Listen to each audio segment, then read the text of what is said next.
भारत की innovation capacity और deep tech में भारत की भूमिका को बढ़ाने के लिए हम जो प्रयास कर रहे हैं उसे इस आयोजन से और बल मिलेगा। आज आईआईटी कानपुर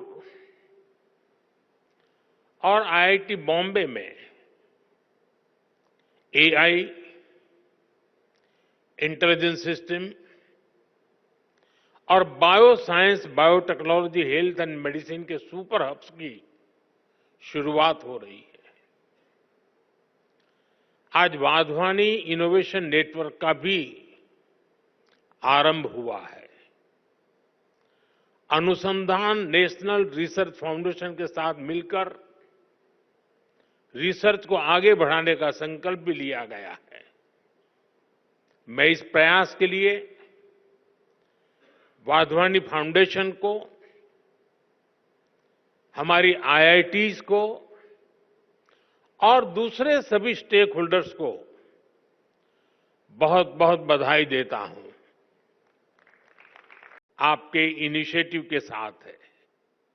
साथियों, किसी भी देश का भविष्य उसकी युवा पीढ़ी पर निर्भर होता है।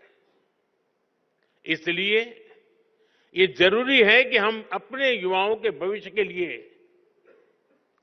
और उनको भारत के उज्जवल भविष्य के लिए तैयार करें। इसमें बड़ी भूमिका देश के एजुकेशन सिस्टम की भी होती है। इसलिए हम देश के एजुकेशन सिस्टम को 21वीं सदी की जरूरतों के मुताबिक आधुनिक बना रहे हैं। देश में नई नेशनल एजुकेशन पॉलिसी लाई गई है। इसे शिक्षा के ग्लोबल स्टैंडर्ड्स को ध्यान में रखकर तैयार किया गया है।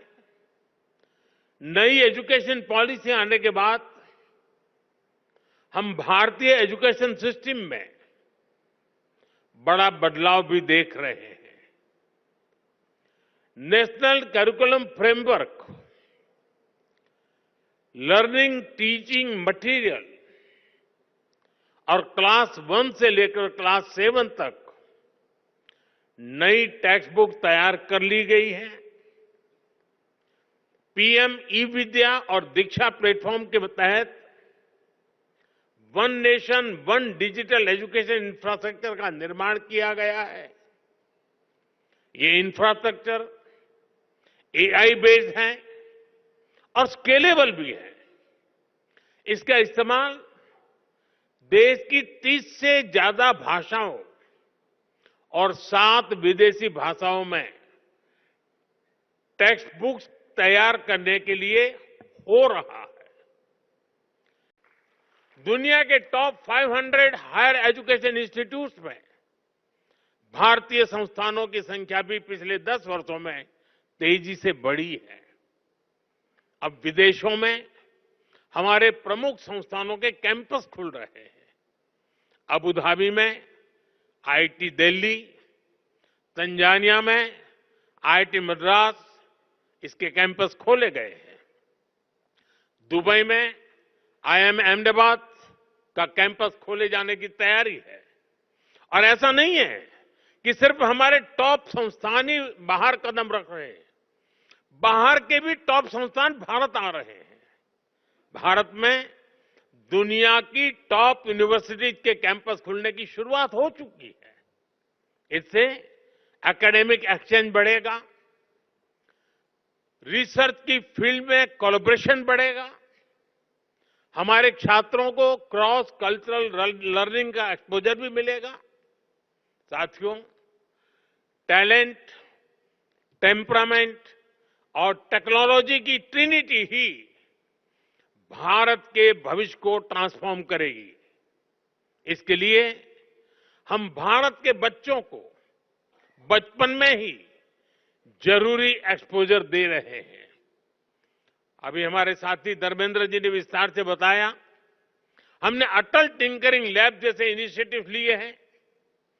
अभी तक देश में 10,000 अटल टिंकरिंग लैब खोली जा चुकी है। इस बजट में सरकार ने 50,000 और अटल टिंकरिंग लैब खोलने की घोषणा की है। विद्यार्थियों को फाइनेंशियल सपोर्ट देने के लिए पीएम विद्यालक्ष्मी योजना भी शुरू की गई है। हमारे स्टूडेंट्स अपनी लर्निंग को एक्सपीरियंस में तब्दील कर सके, इसके लिए हमने 7,000 से ज्यादा इंस्टीट्यूट्स में इंटर्नशिप सेल स्थापित किए हैं। युवाओं में नए स्किल्स विकसित करने के लिए आज हर संभव प्रयास किया जा रहा है।